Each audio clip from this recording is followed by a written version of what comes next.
saya Widayat Basuki Darmawiono.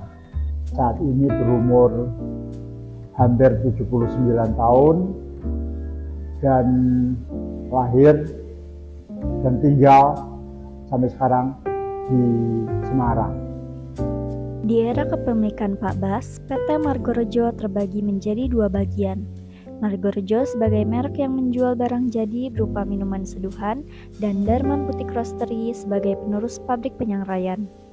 Beberapa kali berganti nama, penamaan Dharma Butik Roastery akhirnya dipatenkan sebagai nama resmi hingga kini.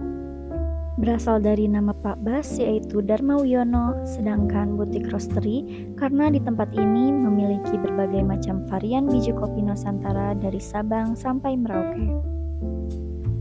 Ide kakek untuk mendirikan bisnis penyangraian ini, saya kira juga karena zamannya. Kira-kira tahun 1910-an, kakek yang lahir di rumah Jambil Barat ini merantau ke waktu itu Cimahi. Kemudian karena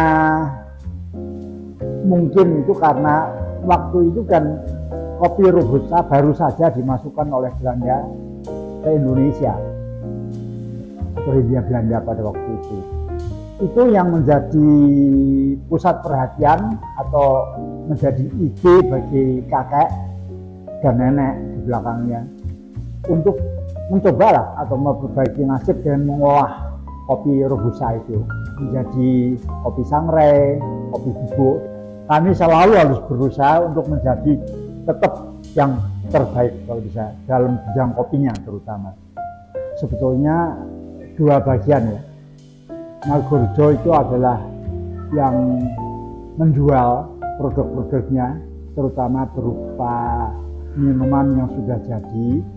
Yang satunya yang tetap meneruskan bidang penyangraiannya menjadi Dharma Butik Roastery. Ya resminya saya mau ngambil alih atau diserahi untuk meneruskan usaha penyangraian ini pada tahun 1975. Nah, ketika itu kan yang menguasai pasar itu kan kopi saset ya. Ayah saya itu tidak pernah mau mengikuti produksi kopi dengan cara begitu. Jadi tetap berpegang pada bahwa kopi itu harus kita jual apa adanya. Apa adanya itu artinya ya alami, natural gitu. Nggak ditambah-tambahi rasa tambahan dan lain-lain. Dan juga tanpa campuran, jadi murni. Ibarat pepatah, roda terus berputar, era bagi penikmat kopi kembali mendominasi pasar Indonesia akibat rilisnya film Filosofi Kopi.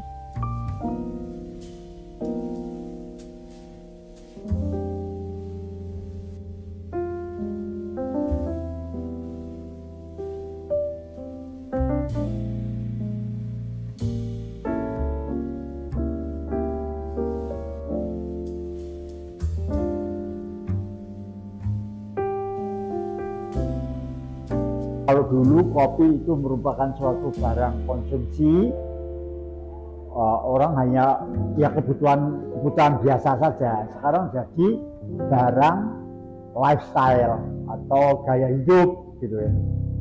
Jadi kalau sekarang orang muda kan minumnya juga tidak sendirian dan tidak biasa di rumah gitu. Tapi untuk gaul, jadi sama-sama ke tempat ngopi, ke kafe. Nah itu beda usia, juga beda statusnya, itu yang beda.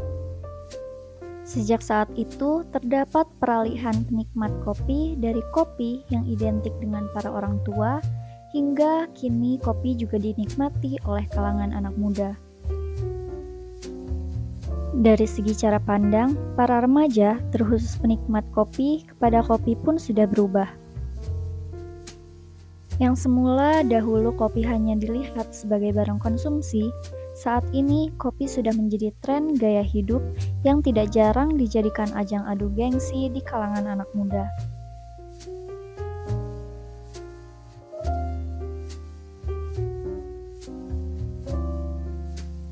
Menjalani usaha dalam dua zaman yang berbeda menjadi tantangan tersendiri bagi Pak Bas. Ada.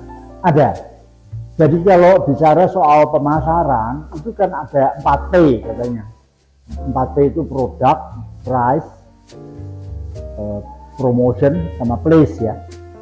Dulu yang kita kuasai sebagai produsen itu kan terutama hanya produknya, cara membuat kan gitu, dan produk apa yang kira-kira menurut si produsen itu sesuai untuk dijual gitu. Belum tentu juga sih barang itu akan laku. Itu kan perkiraan si produsen. Dan price juga kita bisa menentukan seenaknya kita sendiri. Cuman itu apakah karena nanti price-nya itu cocok untuk konsumen apa enggak tahu. Lalu yang lebih sulit pada waktu itu adalah place. Place itu artinya gimana kita kemudahan bagi konsumen untuk mendapatkan produknya itu. Jadi dulu kami harus titip ke toko-toko.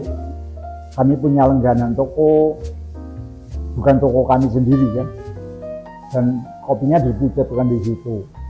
Ya tergantung dari tokonya juga itu laku apa enggak. Kemudian ada promosi dulu juga sulit. Di zaman kakek saya itu mahal banget itu karena harus pasang iklan di koran yang harganya yang nggak murah sih, dan belum tentu dilihat orang. Jadi kalau di sini misalnya kalau penyeduhan itu semua metode penyeduhan akan dilakukan dengan serius, mulai dari tubruk sampai dengan espresso base itu harus serius. Ya tentu supaya perkopian di Indonesia, karena itu juga menyangkut kepentingan nasional kan, itu supaya tetap lestari gitu. Dan saya lihat dalam mungkin berapa puluh tahun ke depan ya tetap akan jalan, karena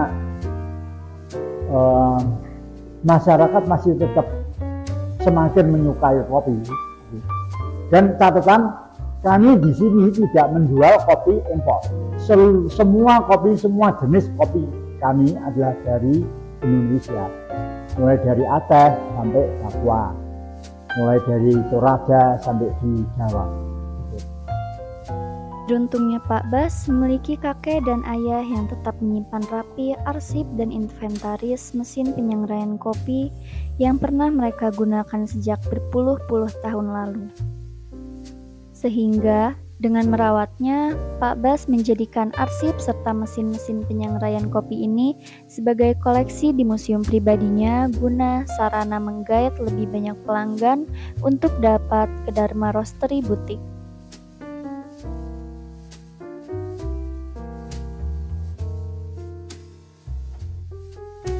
Karena itu, selain dapat menikmati kopi di kafe pada halaman rumah Pak Bas yang bernuansa Belanda, jika kita masuk lebih dalam, kita akan menemukan mesin-mesin penyengraian kopi dengan kapasitas besar yang di zaman dahulu sejak masa kolonial mereka gunakan untuk mendukung usaha mereka.